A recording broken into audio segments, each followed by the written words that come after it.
Bonjour et bienvenue. Aujourd'hui, nous parlons du triangle de Karpman, autrement appelé le triangle dramatique. Restez bien jusqu'au bout de la vidéo parce qu'à la fin, je vous présenterai quelques méthodes pour sortir de ce triangle.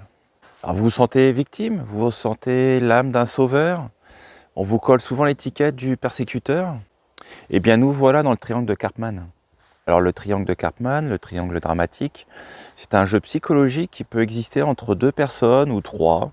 Donc les personnes passent d'un rôle à l'autre pour entretenir un lien toxique, pour entretenir une confusion, pour entretenir une manipulation. Donc ce jeu, il est fait inconsciemment, mais une fois qu'on en a pris conscience, on sait reconnaître les rôles et on prend conscience en fait quand est-ce qu'on est soi-même dans l'un de ces trois rôles. Alors tout d'abord, qui est Karpman ? Alors Karpman, c'est un psychologue américain. Il a développé ce concept en 1968. Donc le triangle fait partie de la famille des jeux psychologiques, des jeux de manipulation psychologique. Ce jeu peut apparaître en entreprise, dans le domaine personnel, et plus particulièrement dans le couple. Et donc on va, sans s'en rendre compte, on va dramatiser les situations dans le but de manipuler la personne. Donc ces postures, ces attitudes vont polluer les relations, ça va envoyer des messages négatifs. Alors quels sont les rôles dans ce triangle ? Donc comme son nom l'indique, c'est un triangle et donc trois rôles distincts. Et chaque personne dans la relation peut passer d'un rôle à l'autre et ça peut tourner. Les trois rôles qui composent le triangle, c'est le sauveur, la victime et le persécuteur. Donc nous commençons par le sauveur. Il adore venir en aide aux victimes. Vu comme ça, c'est très altruiste comme attitude. Sauf que le sauveur va imposer son aide, sans que l'on fasse appel à lui. Il va tourner son attention vers l'extérieur, vers les victimes. Comme ça, il n'a pas à se préoccuper de ses propres problèmes.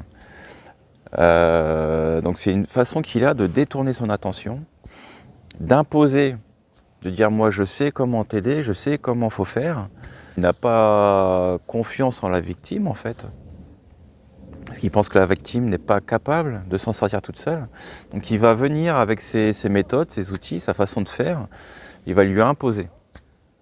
Donc dans ce rôle-là, on peut voir des personnes de type narcissique, parce que ça va les mettre en valeur, et en fait c'est des personnes qui cherchent la reconnaissance.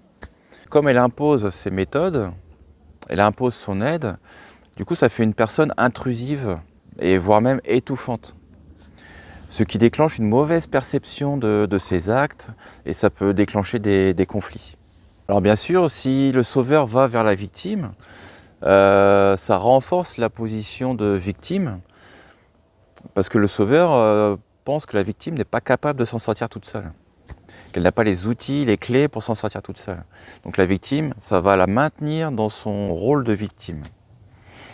Et la victime, en fait, elle adore attirer l'attention vers elle. Parce qu'elle est dépendante des autres. Elle cherche la dépendance. Donc ça lui va bien en fait qu'il y ait un sauveur qui vienne. Parce que ça crée tout de suite une relation de dépendance et ça attire l'attention. Donc la victime nourrit le sauveur et le sauveur nourrit la victime. Pour la victime en fait, ça lui évite de se responsabiliser. Parce qu'une victime en fait, ça aime se plaindre, ça aime se dévaloriser, ça a une vision plutôt pessimiste, des idées négatives. Donc petit à petit, en fait, elle s'enfonce dans cet état, de tout voir en noir, de penser que la vie s'acharne sur elle, que tout lui tombe dessus. Elle va penser que la cause est à l'extérieur d'elle. Et là, du coup, elle va trouver une personne toute désignée, ça va être le persécuteur. Le persécuteur, en fait, va endosser ce rôle et ça va renforcer le rôle de victime. Parce que forcément, il y a le persécuteur, il y a un bourreau. Donc tout le monde va y trouver son compte. Le fait que la victime trouve son persécuteur, ça détourne également son attention parce que la cause de ses problèmes vient de l'extérieur. Et du coup, elle n'a rien à se reprocher. Si la victime a des problèmes, ce n'est pas de sa faute, c'est de la faute du persécuteur. Donc ça lui évite de se remettre en question, de trouver des solutions par elle-même, de changer de méthode, ça lui évite en fait de se remettre en question. Et donc on en arrive au persécuteur. Donc le persécuteur, lui, il va mettre la pression sur la victime. C'est quelqu'un qui est plutôt rigide, qui est plutôt dominateur. Et en fait, quand une situation ne lui convient pas, quand ça ne se déroule pas comme il l'aurait aimé, il va se mettre en colère parce que ça ne tourne pas rond, de son point de vue, hein. Et donc il va trouver une victime et il va se décharger sur la victime.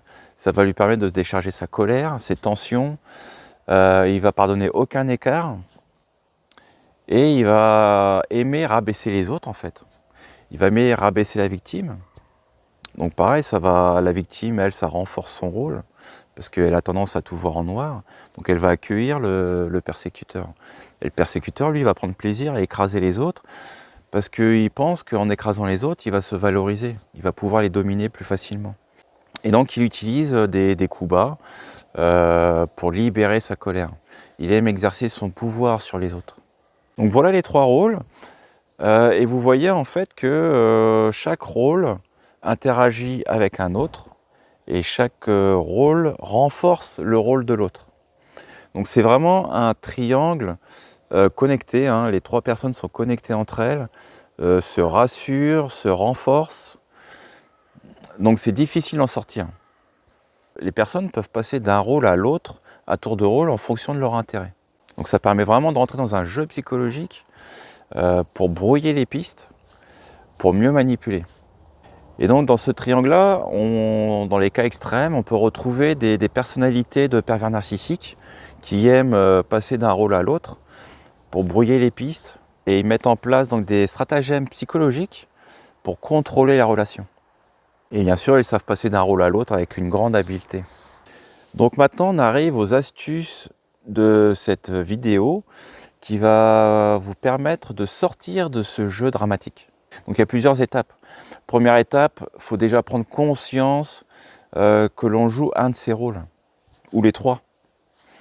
Donc le fait déjà de savoir que ça existe, vous allez pouvoir analyser certaines situations, certaines relations, et vous allez pouvoir prendre conscience si vous jouez l'un de ces rôles. Une fois que c'est identifié, eh bien, vous émettez l'intention de ne plus rentrer dans ces rôles.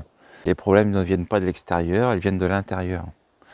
D'ailleurs, ça me fait penser à la vidéo sur l'effet miroir. Je vais afficher le lien ici. Donc, je vous invite à aller le voir également pour bien comprendre cet effet-là. Donc, on prend conscience du rôle, on l'identifie et après on se recentre sur soi. Au lieu d'aller à l'extérieur, on se recentre pour se responsabiliser. On pense d'abord à soi, on écoute ses émotions. Donc le sauveur, la victime, le persécuteur doivent revenir à eux et regarder leurs propres difficultés pour les comprendre, pour les travailler et pour les transmuter, pour aller de l'avant. Ensuite, une fois qu'on a fait ces étapes-là, eh bien, on essaie de rester bienveillant. Bienveillant avec soi-même, bienveillant avec les autres, se respecter, respecter les autres. Voilà, chacun a son histoire, chacun a ses difficultés, chacun a ses émotions, chacun garde ses émotions, et puis ça va pacifier les relations. Ce fut un réel plaisir de vous partager ces connaissances, ces astuces pour sortir du triangle. Je vous invite à mettre en commentaire vos expériences. Partagez également cette vidéo si elle vous a plu, mettez un pouce. Et puis, il ne me reste plus qu'à vous souhaiter de bien vous porter.